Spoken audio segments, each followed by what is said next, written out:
وحده لا شريك له. Di dalam Jam'iyah Nahdlatul Ulama itu ada a'dha, ada atba. Karena yang dipanggil oleh Hadratus Syekh untuk bergabung ke dalam Jam'iyah ini pertama-tama adalah para ulama, ayyuhal ulama wasadatul atqiya min ahli sunnati wal jamaah min ahli madzahibil a'immatil arba'ah. Ditambah kullukum, ditambah waman tabi'akum minal ad-du'afa minad du'afa wal aqwiya wal fuqara wal aghniya. Saya memahami dari ungkapan beliau itu bahwa yang pertama-tama dipanggil adalah para ulama. Itu sebabnya Jam'iyah ini disebut Nahdlatul Ulama.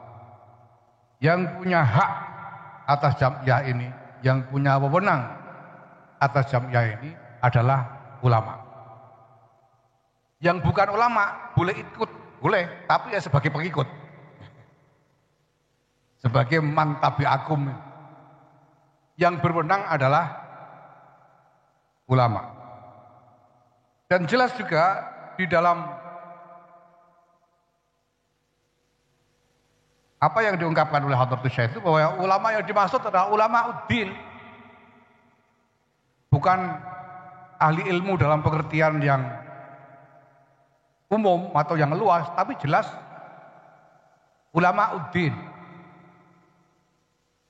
Apalagi kemudian ditekankan sesudah itu beliau katakan antum qad akhadtumul uluma mimman qablakum wa man qablakum mimman qablahu bittisalis sanadi ilaikum. Fa antum khazanatuha wa abwabuha. Dan kemudian juga dikutip ungkapan dari Imam Ibnu Sirin, ala inna hadzal ilma din fanzuru amman ta'khuduna dinakum.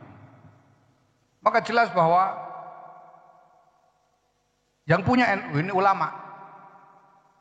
Yang bukan ulama boleh ikut tapi tidak ikut punya. Nah, kenapa ulama? Saya membangun wacana selama beberapa tahun belakangan ini bahwa kehadiran ulama untuk bangkit dengan Jam'iyah Nahdlatul Ulama ini, saya yakin terkait dengan perubahan peradaban di dalam sejarah. Ketika konstruksi utama dari peradaban dunia Islam runtuh, yaitu Turki Utsmani, yang merupakan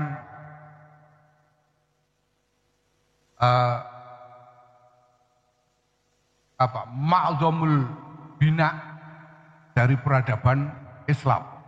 Walaupun ada imperium-imperium Islam yang lain seperti Mughal di India atau Timbuktu di Afrika Barat, tetapi yang paling dominan jelas adalah Turki Utsmani. Dan Turki Utsmani runtuh. Dan dunia bergolak demikian rupa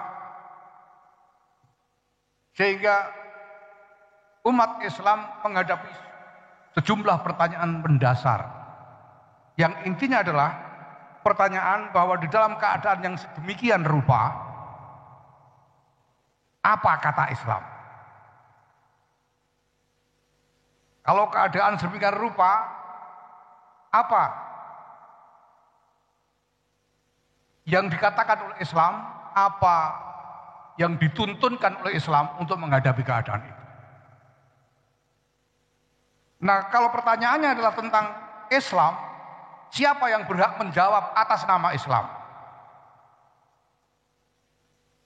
Jelas di situ bahwa tidak ada yang berhak mengatasnamakan Islam di dalam memberi jawaban berbagai macam pertanyaan besar itu selain ulama. Itulah sebabnya bahwa yang saya hormati, Nahdlatul Ulama ini didesain organisasinya sedemikian rupa untuk menempatkan ulama sebagai pusat dari semua kiprah dari organisasi ini. Saya kira saya sendiri belum pernah, mungkin Bapak Ibu sudah pernah menemukan sebelum NU ini ada model yang membagi kepemimpinan organisasi itu menjadi dua kamar, Syuriah dan Tanfidiyah. Syuriah diisi oleh para pemimpin ulama, Tanfidiyah diisi oleh para eksekutif. Saya belum melihat yang lain sebelum berdirinya NU ada model organisasi seperti ini. Dan ditegaskan di dalam ADRT bahwa Syuriah adalah pemimpin tertinggi, penentu kebijakan, dan seterusnya. Yang jelas ini menggambarkan dan menegaskan kedudukan sentral dari para ulama. Nah, dalam praktek ini terjadi selama sekian dekade awal dari Nahdlatul Ulama. Sekurang-kurangnya selama kepemimpinan dari 3 orang muassis utama dari Jamiah ini. Di bawah Rais Akbar, Hadratus Syekh Kiai Muhammad Hasyim Asy'ari, kemudian diteruskan oleh Kiai Abdul Wahab Hasbullah, kemudian diteruskan oleh Kiai Bisri Sansuri. Ini masih berjalan dalam praktek, karena beliau-beliau adalah muassis. Nah, masalah kemudian mulai muncul ketika Kiai Bisri Sansuri wafat. Saya ingat bahwa untuk merespon keadaan itu kemudian digelar musyawarah nasional alim ulama di Kaliurang, Jogja tahun 1981. Saya tidak akan pernah lupa karena waktu itu saya baru naik kelas 3 SMP dan saya ditugaskan untuk memimpin menyanyikan lagu Indonesia Raya di antara para kiai. Jadi di depan Kiai Mahrus Ali, Kiai Hamid Pasuruan, Kiai Ali Maksum, saya memimpin Indonesia Raya di sana atas perintah dari Kiai Ali Maksum. Dan kemudian didaulatlah dengan proses yang luar biasa Kiai Ali Maksum untuk menjadi Rais Am menggantikan Kiai Bisri Sansuri. Di sini mulai terasa timbul masalah. Kenapa? Karena Kiai Ali Maksum walaupun beliau diakui sebagai salah satu di antara ulama yang paling unggul secara keilmuan, beliau dianggap sebagai salah satu ahli tafsir yang paling unggul pada masanya dan diakui oleh semua orang pada waktu itu. Tetapi kita tahu juga bahwa Kiai Ali Maksum ini sebetulnya tidak terlalu berproses dalam organisasi. Beliau menjadi Rois Syuriah di Jogja. Saya tidak tahu apakah pernah menjadi Rois Syuriah di PBNU pada masa Kiai Bisri Sansuri. Tapi beliau tidak terlalu terlibat karena sebagian besar waktu beliau dihabiskan untuk santren. Sementara ketua umum Tanfidiyahnya adalah Pak Kiai Idham Khalid yang sudah sejak wafatnya Kiai Abdul Wahid Hasyim menjadi ketua umum Tanfidiyah sudah kira-kira lebih dari 2 dekade. Dengan pengalaman yang luar biasa, dengan keterampilan organisasi yang sudah luar biasa, sedemikian rupa. Sehingga mulai terjadi ya semacam percikan-percikan masalah karena kesenjangan ini. Tanfidiyah yang diisi oleh para praktisi yang begitu kuat dalam pengalaman maupun keterampilan mereka, sementara Syuriah diisi oleh kiai-kiai yang tidak suku-suku pernah mengalami pergulatan yang intens di dalam organisasi. Nah, kita tahu semua yang terjadi sudah itu sampai kemudian terpilih Kiai Abdurrahman Wahid sebagai ketua umum, Kiai Ahmad Siddiq sebagai Rois Am. Nah, kecenderungan bahwa Tanfidiyah ini menjadi semakin dominan, ini ternyata kemudian berlanjut. Apalagi karena ketua umumnya Gus Dur, yang bukan orang sembarangan. Nah, Bapak Ibu yang saya hormati,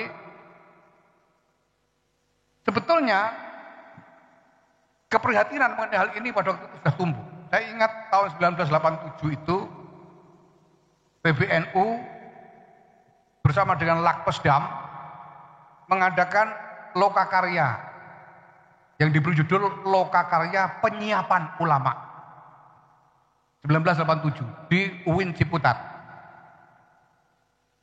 Yang paling saya ingat adalah kelakarnya Kiai Muhyiddin Muzadi, Allah yarhamah itu. Beliau bilang ke pembukaan siang hari, beliau bilang ini awan-awan kok ya harus disiapkan, gak kepanasan kabeh. Disiapkan itu waktu itu pikirannya ya disuruh baris siap gerak penyiapan ulama.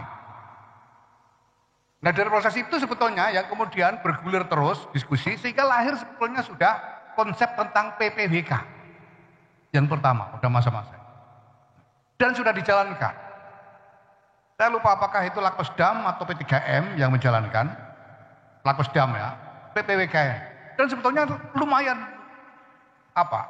luas pelaksanaannya itu di mana-mana. Kita tahu dulu Kiai Mu'ad apakah termasuk salah satu aktivis dari PPWK yang pertama ini? Termasuk Kiai Muksid ini, makanya dia paling ngotot PPWK karena dia ikut yang pertama. Dan kemudian yang lain-lain. Dan hasilnya dianggap cukup berhasil. Kenapa para kiai memang sejak lama dirasakan bahwa kiai-kiai pesantren ini semakin kurang terlibat di dalam pergulatan organisasi secara langsung. Terutama karena NU menjadi partai politik. Ketika NU menjadi partai politik, maka yang bergerak adalah politisi-politisi. Dan langka sekali kiai-kiai yang punya kemampuan juga untuk berfungsi sebagai politisi, itu juga sangat langka. Dan biasanya kiai-kiai itu menjadi politisi yang tidak pernah bisa keluar dari lingkungan daerah.